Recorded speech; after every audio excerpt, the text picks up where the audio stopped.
নমস্কার, আমি মৌসুমী এসে গেছি আজকে একটি সহজ মিষ্টি রেসিপি নিয়ে। দেখলেই লোভ লাগবে, খুবই লোভনীয়, বাচ্চা থেকে বড় সবাইকার ভালো লাগে। আর ঘরে যদি থাকে দুটো উপকরণ, একটা পাউরুটি আর একটু গুঁড়ো দুধ থাকলেই হয়ে যাবে এমন একটা রেসিপি। আসুন তবে করে নিই। আর ভিডিওটা একদম স্কিপ করবেন না, স্কিপ না করে দেখবেন, দেখা অনুরোধ রইল। পুরোটা দেখুন, দেখতেই এত লোভনীয়। আর আমার ছেলে তো এটা করলেই বলে এটা তো দোকানে পাওয়াই যাবে না।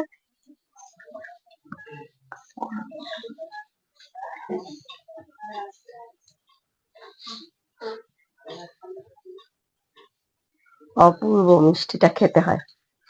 আর যাকে দেবেন সময় একদম 10 মিনিট থাকলেই হয়ে যাবে।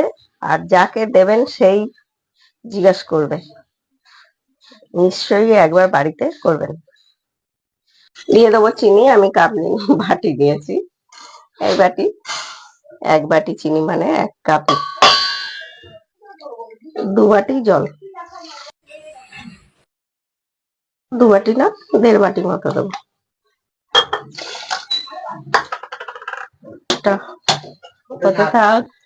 নিয়ে নিয়েছি পাউরুটি। আমি যেরকম করবেন সেই ক পিস নেবেন, আমি 8 পিস নিয়েছি। নিয়ে আমরা একটু ধারগুলো বাদ দিয়ে দেবো, তাতে ভালো হয়।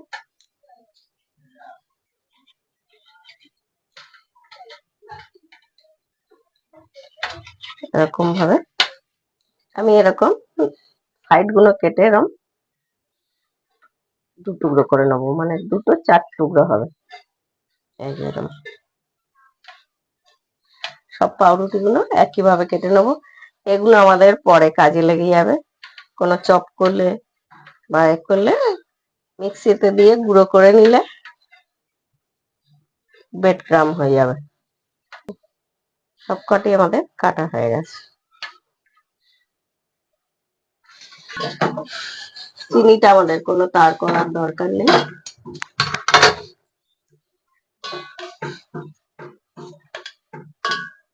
চিনিটা একটা চটচটে ভাব হলেই বুঝবেন রসটা হয়ে গেছে। আমাদের রসটা।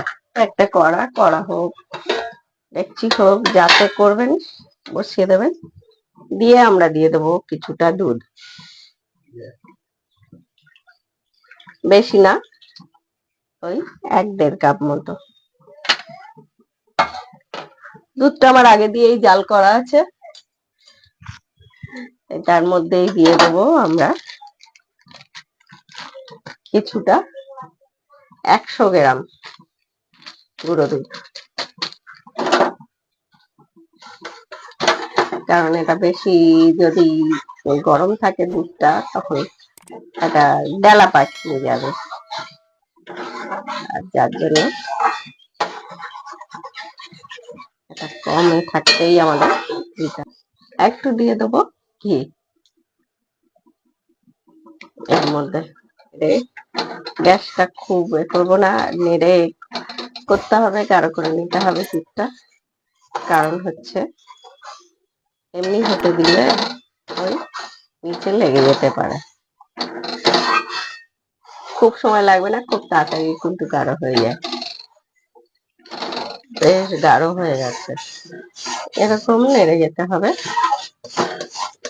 না হলে কি হবে, ডালা ডালা হয়ে যাবে জিনিসটা।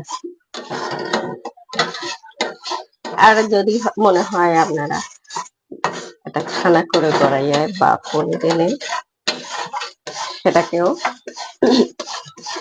চিনি দিয়ে একটুখানি পনিরটাকে করে নিলে, মেল্ট করে নিলেই হয়ে যাবে।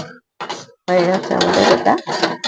এটা ঠান্ডা হোক, একটা জায়গা গ্যাসে দিয়ে দেবো বেশ খানিকটা তেল। এবার দিয়ে দেবো এগুলো, পাউরুটি গুলো। গ্যাসটা কমিয়ে মিডিয়ামে ভাজবো, মানে এগুলো বেশ গোল্ডেন গোল্ডেন কালার করে কিন্তু ভাজতে হবে আমাদের। কালার আসবে আর মচমচেও হবে জিনিসটা।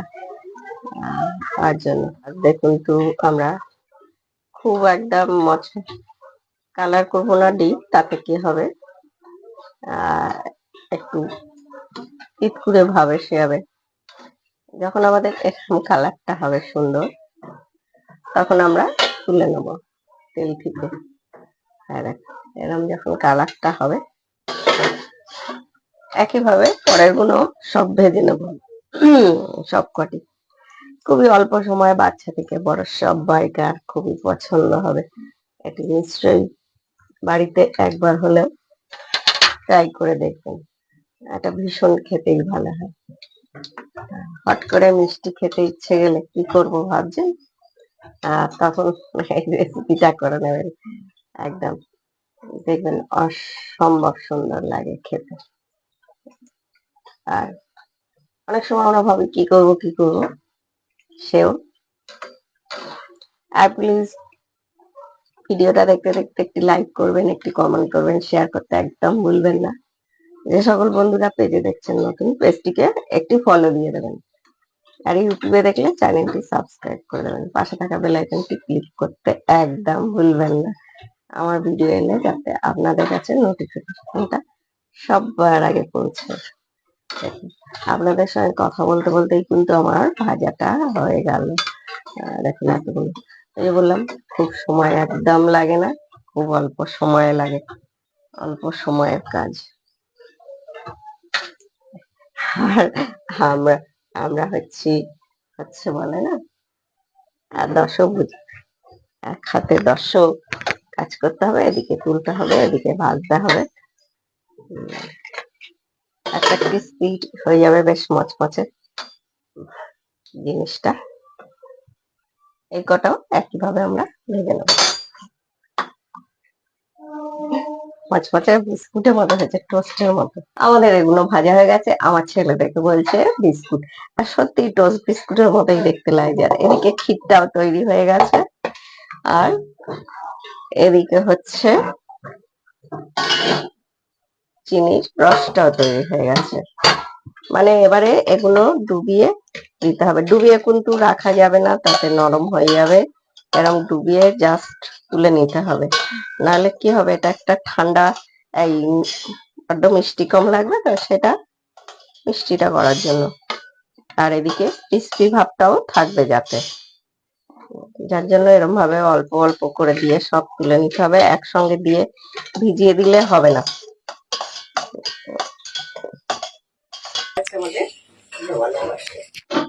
তারপরে বাবা, আমার ছেলে বলছে এসব মিষ্টি তো দোকানে পাওয়া যাবে না, তাই না? আর ঠিক কথা, এইসব মিষ্টি দোকানে পাওয়া যায় না। এবার দেখুন এটাকে, এই যেটা করেছিলাম ক্ষীরটা, এরকম সুন্দর করে এর গায়ে লাগিয়ে দেবেন মোটা করে। তাহলে ক্রিম বিস্কুট হয়ে যাবে।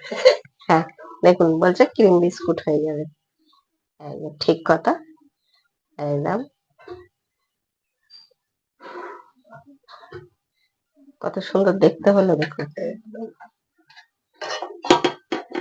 বাড়িতে তৈরি জিনিস ছাড়া, ঠিক কথা, এই সব জিনিস ওখানেই বা করবে। এই সব জিনিস হচ্ছে করবে মায়ের হেসেলে, মানে মারাই করবে।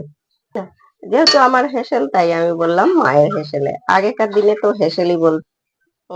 আমার এক বন্ধু, সে হয়তো জানেন যে হেসেল কেন, তা সে আমায় জিজ্ঞেস করেছে হেসেলটাই কেন। আলা হেসেল মানে তো হচ্ছে আগেকার দিনে রান্নাঘর হেসেলই বলতো। সেটা হেসেল কেন, হেসেলটা রান্নাঘরকেই বলা হয়, যার জন্য। আগের দিনে মায়েরা কি বাচ্চাদের জন্য করতে হতো এত রকম ভ্যারাইটিস খাবার, এখন যেগুলো আর চটজলদি আমি করে দিই রেডিমেড খাবার, সেটা তো তখন না। এইভাবেই আমরা সব করে নেব। যা হয়েছে কি বলবো,